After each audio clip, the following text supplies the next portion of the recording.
अर्जुन और श्री कृष्ण में युद्ध। श्री कृष्णा अर्जुन युद्ध। हिंदी स्टोरी। एक बार महर्षि गालव जब प्रातः सूर्योदय प्रदान कर रहे थे, उनकी अंजलि में आकाश मार्ग से आते हुए चित्रसेन गंधर्व की थूकी हुई पीक गिर गई। मुनि को इससे बड़ा क्रोध आया। वे उसे शाप देना ही चाहते थे कि उन्हें अपने तपोनाश का ध्यान आ गया और वे रुक गए। उन्होंने जाकर भगवान श्री कृष्ण से फरियाद की, श्याम सुंदर तो ब्रह्मांड देव ठहरे ही।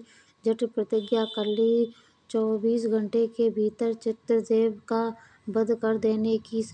ऋषि को पूर्ण संतुष्ट करने के लिए उन्होंने माता देवकी तथा महर्षि के चरणों की शपथ ली थी।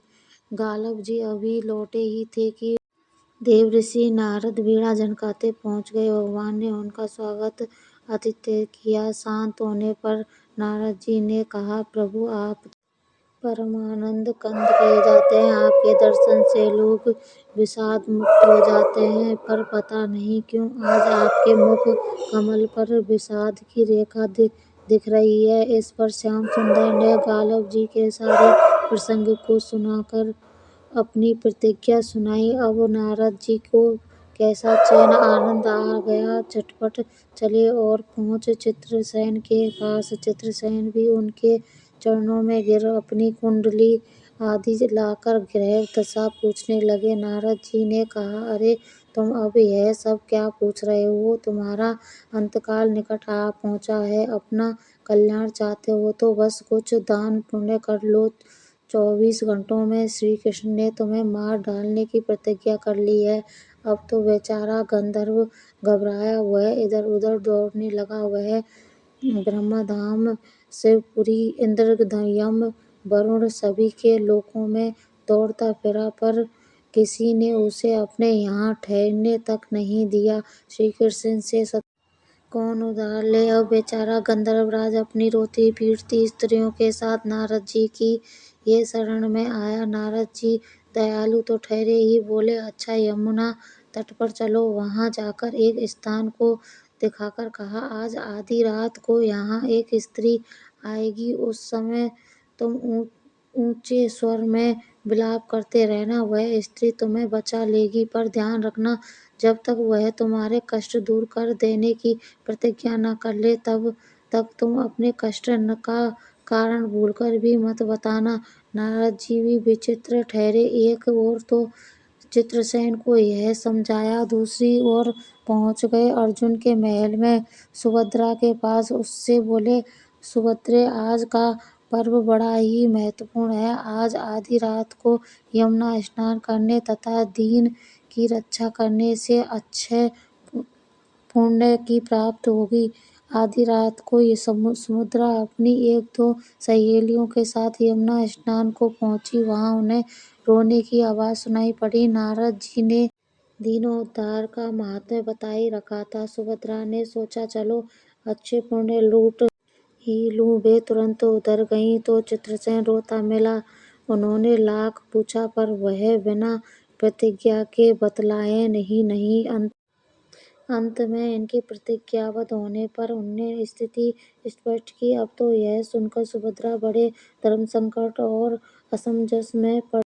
एक ओर श्री कृष्ण की प्रतिज्ञा, वो भी ब्राह्मण के लिए, दूसरी ओर अपनी प्रतिज्ञा। अंत में शरणागत त्राण का निश्चय करके वे उसे अपने साथ ले गईं। घर जाकर उन्होंने सारी परिस्थिति अर्जुन के सामने रखी। अर्जुन का मित्र भी था। अर्जुन ने सुभद्रा को सांत्वना दी और कहा कि तुम्हारी प्रतिज्ञा पूरी होगी। नारद जी ने इधर जब यह सब ठीक कर लिया, तब द्वारका पहुंचे और श्री कृष्ण से कह दिया कि महाराज अर्जुन ने चित्रसेन को आश्रय दे रखा है, इसलिए आप सोच विचार कर ही युद्ध के लिए चलें।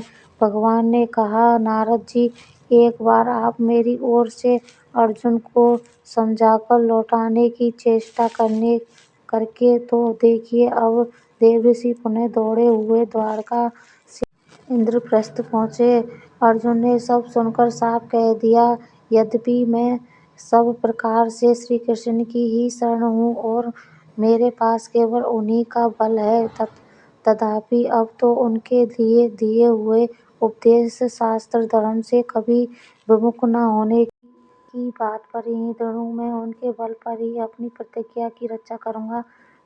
प्रतिज्ञा तोड़ने में तो वे ही समर्थ हैं। दौड़कर देवर्षि अब द्वारका आए और ज्यों का त्यों अर्जुन का वृत्तांत कह सुनाया।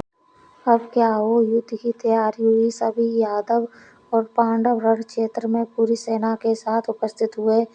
तुमुल युद्ध छिड़ गया। बड़ी घमासान लड़ाई हुई पर कोई जीत नहीं सका। अंत में श्री कृष्ण ने सुदर्शन चक्र छोड़ा, अर्जुन ने पाशुपत शस्त्र छोड़ दिया। प्रलय के लक्षण देखकर अर्जुन ने भगवान शंकर को स्मरण किया। उन्होंने दोनों शस्त्रों को मनाया। फिर वे भक्तवत्सल भगवान श्री कृष्ण के पास पहुँचे और कहने लगे, प्रभु राम सदा सेवक रुचि राखी, वेद पुराण लोक सब राखी। भक्तों की बात के आगे अपनी प्रतिज्ञा को भूल जाना तो आपका सहज स्वभाव है। इसकी तो असंख्य आवृत्तियाँ हुई होंगी। अब तो इस लीला को यहीं समाप्त कीजिए। बाण समाप्त हो गए। प्रभु युद्ध से विरत हो गए। अर्जुन को गले लगाकर उन्होंने युद्ध श्रम से मुक्त किया। चित्रसेन को अभय किया और सब लोग धन्य धन्य कह उठे। पर गालब को यह बात अच्छी नहीं लगी। उन्होंने कहा, यह तो अच्छा मजाक रहा। स्वच्छ हृदय के ऋषि बोल उठे, लो मैं अपनी शक्ति प्रकट करता हूँ। मैं कृष्ण अर्जुन सुभद्रा समेत चित्रसेन को जला डालता हूँ। पर बेचारे साधु ने जो ही जल हाथ में लिया, सुभद्रा बोल उठी, मैं यदि कृष्ण की भक्त हूँ और अर्जुन के प्रति मेरा पतिव्रत पूर्ण हो तो यह जल ऋषि के हाथ से पृथ्वी पर गिरे।